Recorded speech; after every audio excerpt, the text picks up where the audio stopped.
नमस्कार। कहानी विद जगत किशोर बड़थवाल के इस एपिसोड में आप सबका स्वागत है। आज मैं हूं पौड़ी के ऐतिहासिक रामलीला मंच पर। इसे ऐतिहासिक यूं ही नहीं कहा जाता, इसका वाकई अपने आप में एक इतिहास है। यहां पर पहले खेत खलिहान थे, क्योंकि पौड़ी बहुत बड़ा शहर नहीं था। ये जो जगह है ये कांडई गांव की जगह है। यहाँ पर वो लोग खेती करते थे। एक सीधा सा खेत था और ये एक ढलान नुमा एक जगह थी। लगभग 1883 और 84 की बात होगी। 2 और 3 लोगों ने मिलकर एक संकल्प लिया कि हम रामलीला करते हैं, रामलीला करनी है।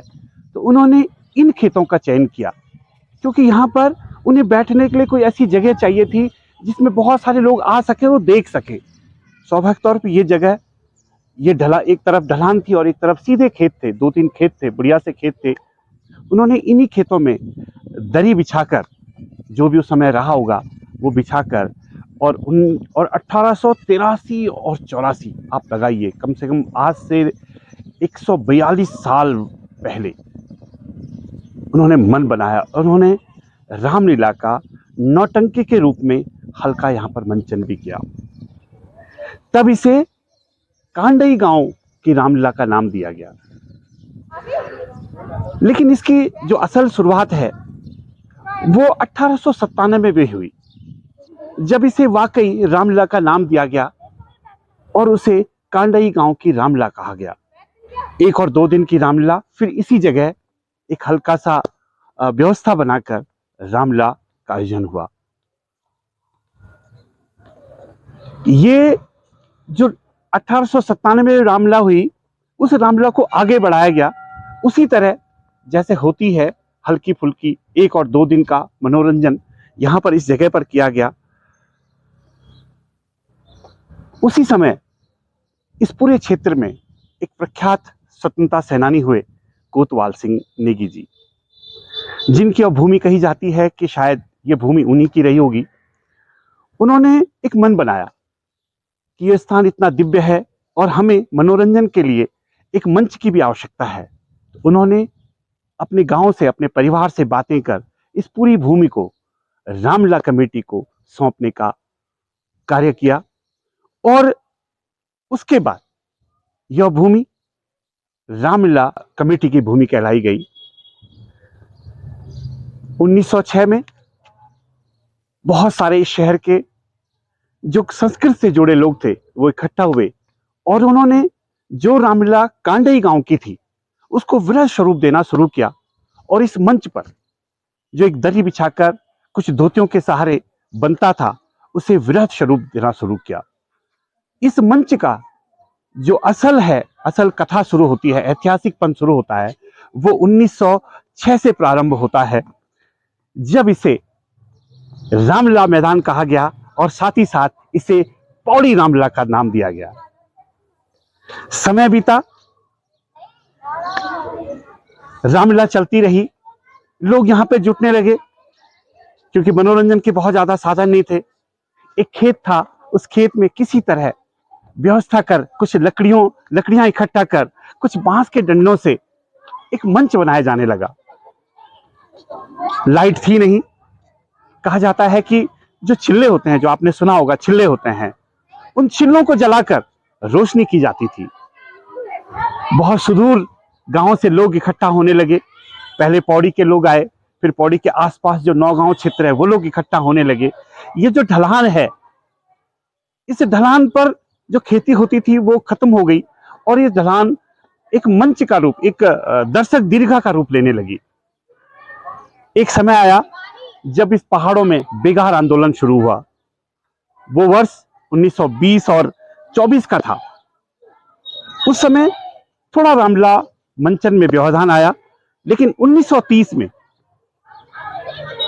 इस जो रामलीला थी जिसको चिल्ले से किया जाता था, उसमें पेट्रोमैक्स आ गया। पेट्रोमैक्स ने उस मंच को भव्य रूप प्रदान किया, क्योंकि अभी तक चिल्ले की जो रोशनी थी वो जितनी भी मेहनत होती थी उसको 4 चांद नहीं लगा पाती थी। स्वाभाविक तौर पर जैसे ही पेट्रोमैक्स आया, थोड़ा मंच पे उजाला हुआ और उस समय मंच के जो कपड़े थे, जो अभी तक जिनका कोई कलर होता नहीं था, जो अधिकतर सफेद या अन्य वैसे कलर होते थे, उस समय उसके बाद जो रंग है खिलने लगा, मंच का जो रंग है वो खिलने लगा।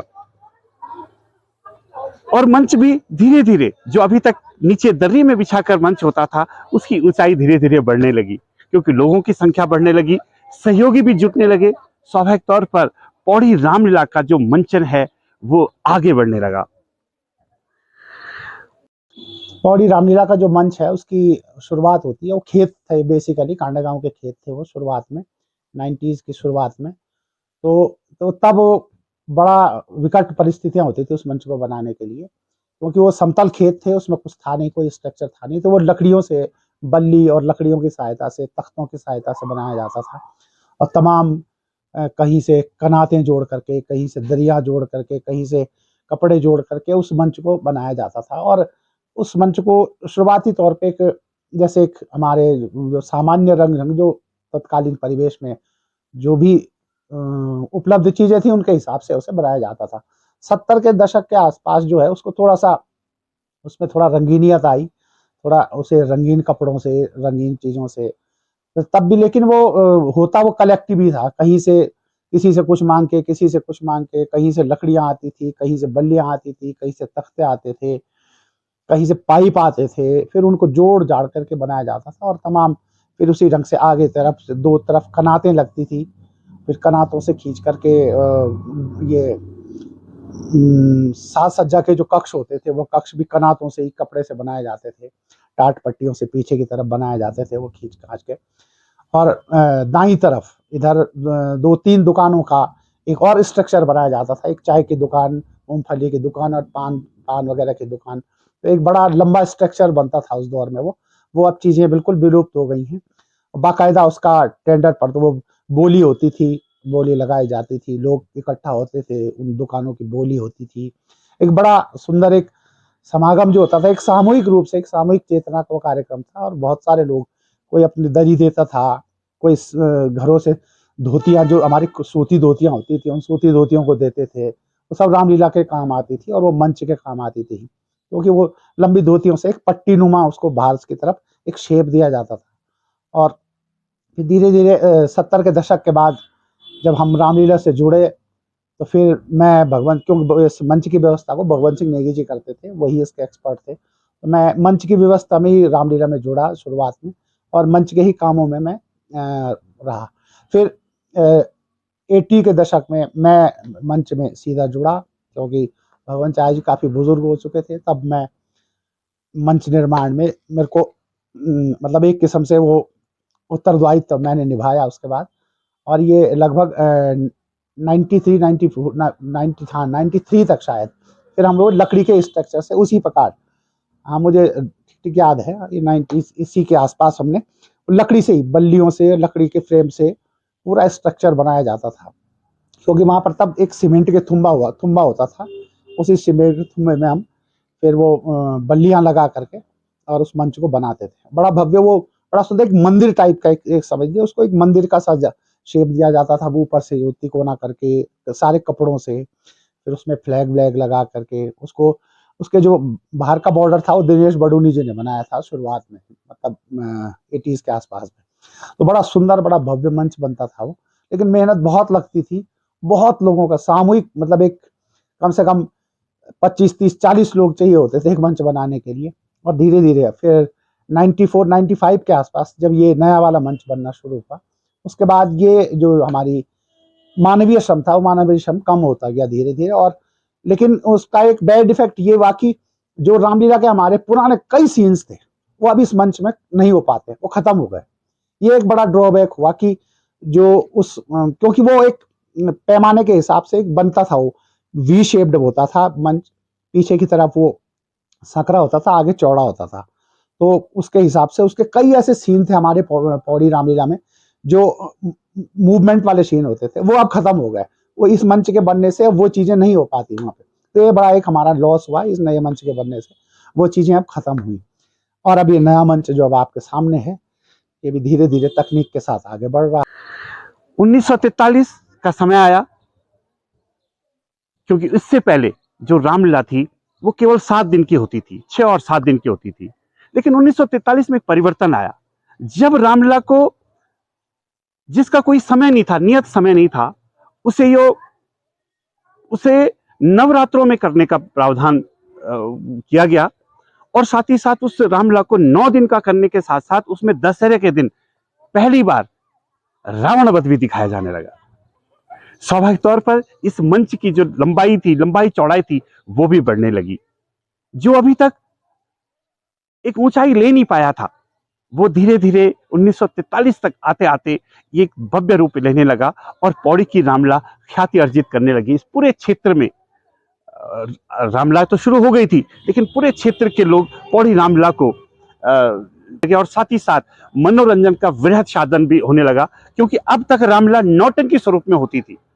1943 के बाद इसी रामलीला को पारसी शैली में किया जाने लगा, क्योंकि माइक नहीं थे, बहुत ज्यादा तकनीक नहीं थी।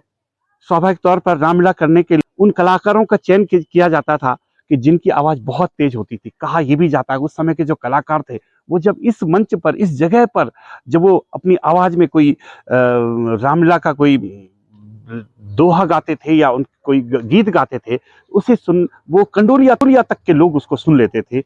ऐसा हम लोगों ने सुना है। एक बात और थी, उस समय जितने भी पात्र थे वो सब पुरुष हुआ करते थे। रामलीला का कोई भी पात्र, चाहे महिला पात्र हो, उसे पुरुषों द्वारा ही निभाया जाता था। लेकिन 1943 के बाद परिवर्तन आने लगे, क्योंकि मंच का भी साइज थोड़ा बढ़ने लगा। यहाँ पर एक सीमेंट का, एक पत्थरों से उसको एक बड़ा सा, थोड़ा सा एक थुमड़ी टाइप की बना दी गई।